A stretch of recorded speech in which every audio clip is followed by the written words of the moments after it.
Hola a todos y bienvenidos a Taquillando, el podcast de distribución de cine para realizadores en Centroamérica.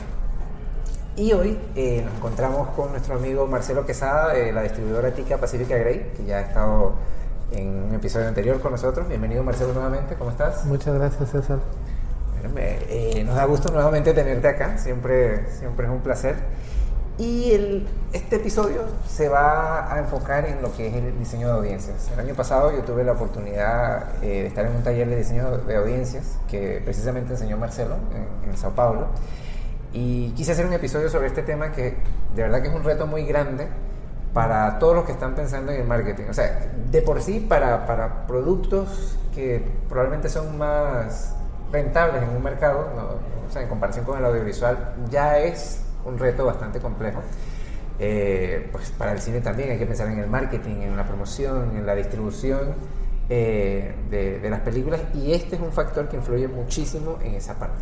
Así que quién mejor que el mismísimo Marcelo, que dio la clase, para que nos hable un poco al respecto. Entremos en tema entonces. Cuando hablamos de diseño de audiencias, ¿cómo tú específicamente lo describes? O sea, un proceso para identificar audiencias, para atraerlas hacia un proyecto, ¿desde qué óptica lo ves?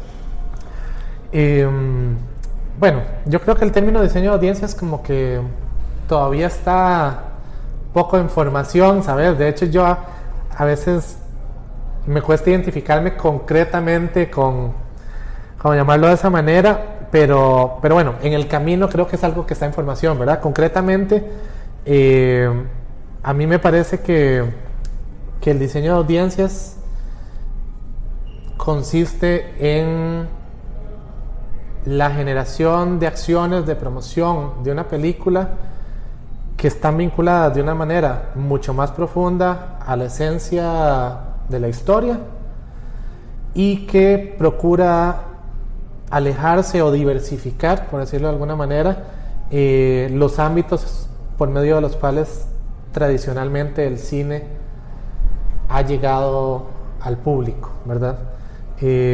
Entonces es una disciplina que requiere realmente de meterse de una manera mucho más profunda con los guiones, si es en etapas tempranas, o con las películas, si ya están finalizadas, para entender realmente cuáles son los temas que toca, realmente desgranar, digamos, el contenido, claro, los elementos que tienen, pues. Los elementos, para identificar cuáles responden de una manera más directa a la esencia de lo que se quería contar, ¿verdad? Y de cara al público, que vayamos identificando cuáles generan una conexión emotiva más profunda, ¿verdad? Porque a la larga las películas, pues, son formas de generar emoción, ¿verdad? Ya sea susto, ya sea alegría, tristeza. Exacto. Vale, y digo, en principio yo pensaría que es algo que impacta la vida de un proyecto en todas sus etapas, pero tú acabas de mencionar que puede pasar en la etapa de guión, como puede pasar ya en una etapa más avanzada, ¿no? Finalizada. Pero para ti, ¿qué recomiendas? O sea, ¿desde qué fase del ciclo de un proyecto debes pensar en el diseño de la audiencia? ¿Y en qué fase específica empiezan entonces las acciones relacionadas a ese diseño de audiencia de un proyecto audiovisual? Sí, yo creo que lo más saludable es iniciar en etapas tempranas, siempre y cuando ya haya una claridad de lo que va a ser la película. O sea, no creo que en un desarrollo que todavía está verde y puede cambiar muchísimo sea tan útil, aunque creo que puede serlo para los primeros públicos que tiene tu proyecto, ¿verdad? Que es público de industria, ¿verdad? Que es gente a la que le querés vender la película para que la financie. Pero si estamos hablando de diseño de audiencias de cara a un público final, a un consumidor final, creo que tiene que ser a partir de que ya la película conceptualmente está firme, aunque no se haya filmado, ¿verdad? Y creo que es un proceso que no necesariamente yo vincularía a un distribuidor.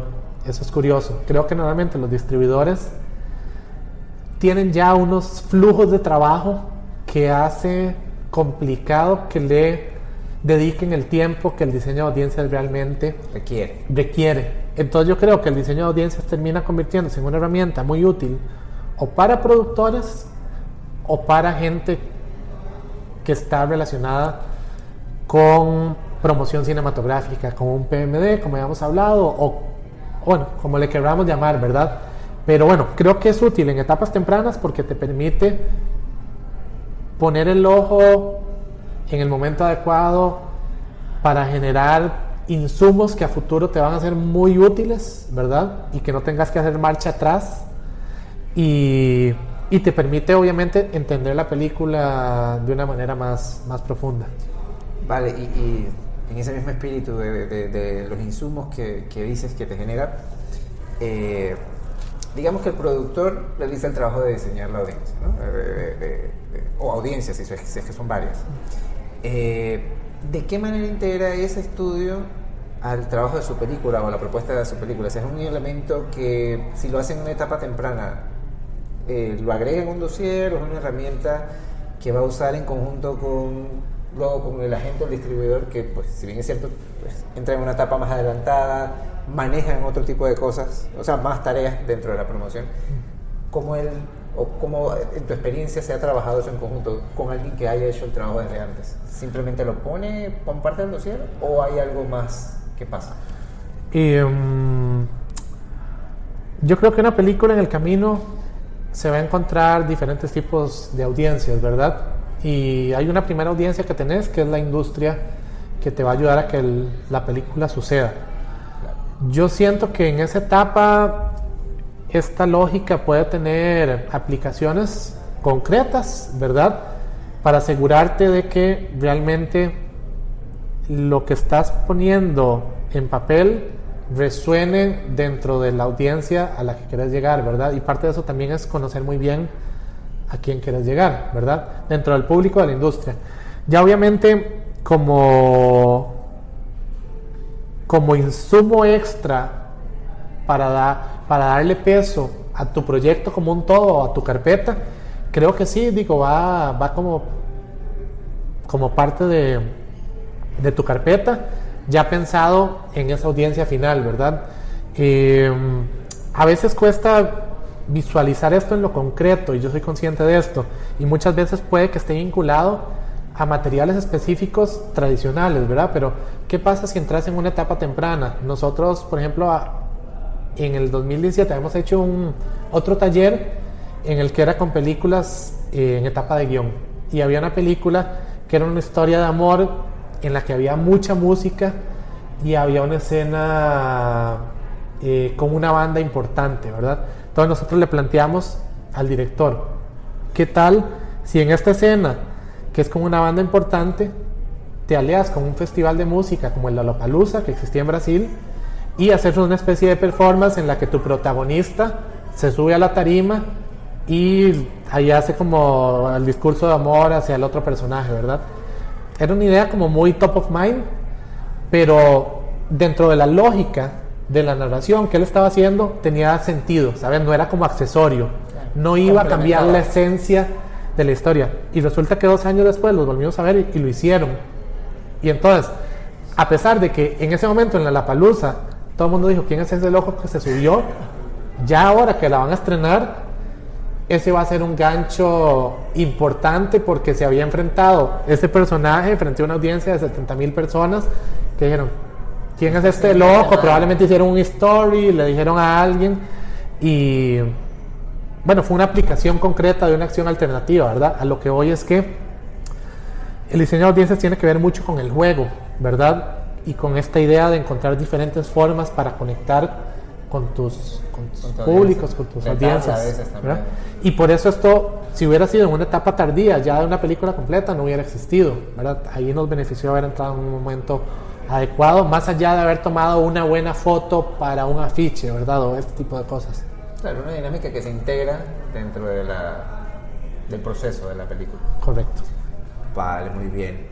¿Y hay alguna herramienta que ayude a medir o percibir si el diseño de la audiencia que vas haciendo es correcto o no? ¿O va directamente relacionado al desempeño de la película en taquilla o a su exhibición en plataformas? O sea, ¿cómo mides si lo que hiciste? Porque, a ver, te puede no servir para la película con la que trabajaste, pero sí para las siguientes.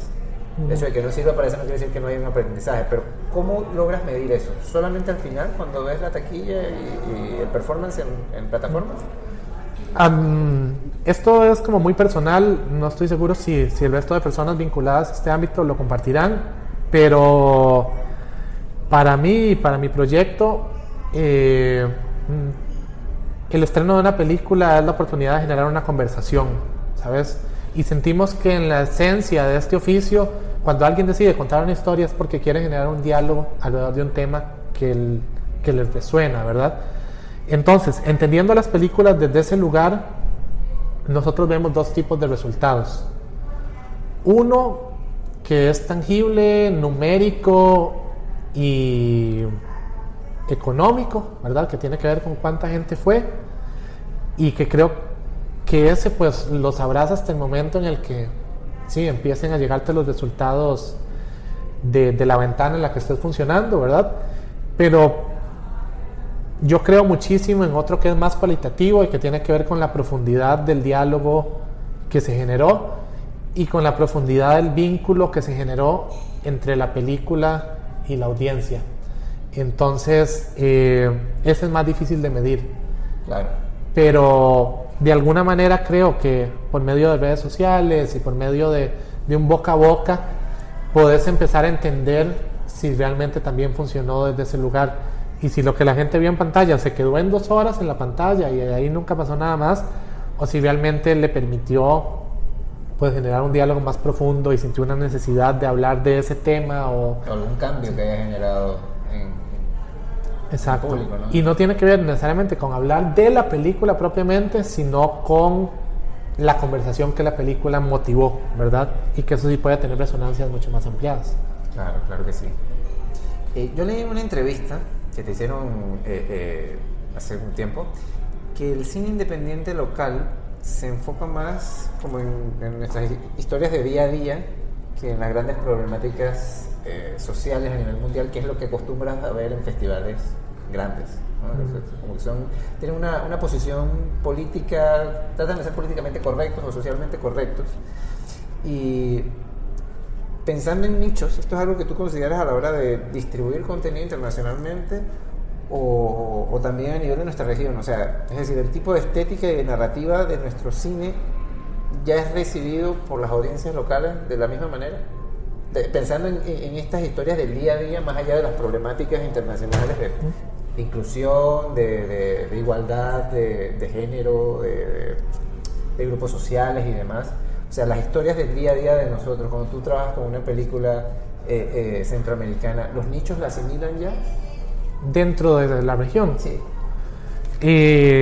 Sí, yo creo que dijiste la palabra más adecuada y es que son nichos, ¿verdad? O sea, yo siento que de repente todavía no estamos en un espectro en el que nuestro cine como de factura más comercial y de vocación de público más amplia tiene los recursos para poder competir en la liga en la que quieren competir, ¿verdad? Que es una liga de películas pues que tiene mucho dinero. Y creo que nuestro cine más de nicho, de múltiples nichos, ¿verdad? Sí está llegando a estándares de calidad narrativa, estética, etcétera, más cercanos a los que los diferentes públicos ya tienen como sus estándares, ¿verdad? Entonces creo que sí, creo que las historias locales pues sí resuenan dentro de los públicos a los que se están direccionando y ya como esta idea de que una película por ser centroamericana es más o menos buena, creo que cada vez se está quitando, digamos, ese elemento a la hora de decir qué voy a ver, y creo que la gente va a ver algo no solo porque es panameño, sino porque me interesa ese tipo de contenido, ¿verdad? O claro, porque es costarricense, ¿verdad? Y también creo que lo contrario, hay mucha gente que tenía un prejuicio y que decía, no, es que aquí no se hace buen cine, ¿sabes? Y creo que ese también se está quitando, afortunadamente. Sí, ya está generando una identidad. O sea, la pregunta te la hacía porque en algunas ocasiones he hablado con gente y se llega a la conclusión de que los festivales de cine a veces condicionan lo que es la imagen del cine de una región. Entonces tú, por querer encajar, aplicas con tu proyecto, pero tu proyecto cuenta historias del día a día, no de esas políticas sociales de lo que se espera que salga de tu región. Entonces te encuentras en esa discordia de, ok, quiero hacer esta película diseñada para el nicho que va con mi temática, pero también quiero encajar en donde voy a tener la oportunidad de que la película consiga distribuidores, agentes de venta, exposición, prensa. Entonces por eso te preguntaba lo de si ya se estaba empezando a asimilar, por lo menos en la región. Sí. Para eso, pero perfecto. Yo creo que como público sí. Siento que como generadores de contenido hay cinematografías que les ha costado un poco más desligarse de lo que son sus grandes temas históricos. Obviamente en Centroamérica, históricamente el 80% del cine tenía que ver con los conflictos armados de los países que pasaron como realmente por etapas complejas, ¿verdad? Claro, y así como históricas. Exacto. Siento que ya poco a poco nos hemos ido desligando y hemos hecho un cine más de preocupaciones más contemporáneas y no de preocupaciones históricas que siguen siendo relevantes, ¿verdad? Y siento que en Latinoamérica como un todo, para mí hay un ejemplo que es muy interesante, que es el de Chile, que dentro de lo que es Sudamérica, que tiene cinematografías muy consolidadas, que ya más o menos tienen estilos, Chile ha resonado muchísimo en el mercado internacional porque ha lanzado historias que no están tan arraigados en sus procesos históricos, sino más en preocupaciones más cotidianas, más contemporáneas, etcétera, etcétera. Bueno, muy bien, muy bien. Sí. Bueno, definitivamente que este es un tema para profundizar por no horas, sino días. Así que por lo complejo, por lo amplio que es, pero te agradecemos porque todos estos datos que nos das son muy útiles y son muy... Lo puedes poner en práctica, ¿sabes? Es algo que puedes poner en práctica tú como productor desde el principio, entonces eso para mí es muy valioso y me imagino que para los que nos escuchan también. Entonces ya conoces nuestro segmento porque nadie me dijo, así que hoy te vamos a pedir que nos menciones qué 3 pasos necesarios debe dar el productor en cuanto al proceso de diseño de audiencia de sus contenidos. O sea, vamos a ponerlo puntualmente, si estás en la etapa de guión, ¿no? Que ya tienes como que la premisa oficial de tu película y el guión, ¿qué 3 cosas tú le sugieres que haga en función de lo que es diseño de audiencias? Yo creo que es fundamental identificar los temas que aborda tu película en el sentido amplio. Habrá algunos en los que lo hará con mayor profundidad, algunos que son parte de las subtramas, ¿verdad? Pero creo que los temas nos ayudan ya a generar direcciones específicas de conversaciones que se pueden generar y de personas y públicos a los que esas conversaciones les pueden generar una resonancia, ¿verdad? Aquí a la larga creo que todo se trata de que con los recursos limitados que tenemos, todos, ¿verdad? Si podés tirar 5 piedras, que realmente cada una pegue en alguien, ¿sabes? Y no que tires 20 o que tires hacia todo lado y ninguna, claro, ¿verdad? Realmente iba hacia algo concreto, sí, ¿verdad? Tirando flechas con los ojos cerrados. O sea, exacto. Entonces creo que eso es súper importante. Luego creo que es interesante entender cuáles de los ejes de tu película generan conexiones emotivas más profundas. Creo que hay temas que que de manera natural resuenan desde la fibra emotiva con más fuerza, ¿verdad? Y que eso a veces irá dado por lo cinematográfico, o sea, por el armado de la película como pieza audiovisual, pero otras irá dado desde el lugar en el que está funcionando, ¿verdad? Por ejemplo, en Panamá hay temas que pueden generar una conexión emotiva mucho más fuerte que en Costa Rica, ¿verdad? Y es importante ser consciente de eso. Nosotros ahorita vamos a lanzar una película que sentimos que mucho de lo que la gente va a conectar es con el retrato generacional de lo que fue crecer en los 90s, ¿verdad? Y aunque ese no sea el tema de la película, porque la película va sobre la maternidad, hay referencias a, no sé, digo, este no es el caso, pero hay referencias a los juguetes con los que creciste, o hay referencias a... Exacto. Y eso genera un vínculo emotivo que te permite luego hacer acciones de promoción mucho más profundas y que resuenen, ¿verdad? También. Exacto. Yo diría esos dos, ¿verdad? O sea, los temas, la conexión emotiva, y luego hay aspectos que sí tienen que ser con estar como muy consciente a nivel estratégico de quién puede potenciar tu película, ¿verdad? Entonces, si hay elementos de tu proyecto que de manera natural ya se pueden vincular con marcas muy potentes o con nichos muy masivos, pues aprovecharlos, ¿verdad? Digo, si en tu historia tenés, no sé, alguna música muy concreta que ya tiene nichos muy numerosos, sacarle el provecho, ¿verdad? Vale, excelente, Marcelo. Nuevamente te agradecemos por tu tiempo y la información que nos has dado. Y ya sabes, esta es tu casa, cuando quieras puedes venir y conversamos más. Y a todos ustedes, gracias por escucharnos y no se pierdan otro episodio más de Taquillando, el podcast de distribución de cine para realizadores en Centroamérica. Hasta la próxima.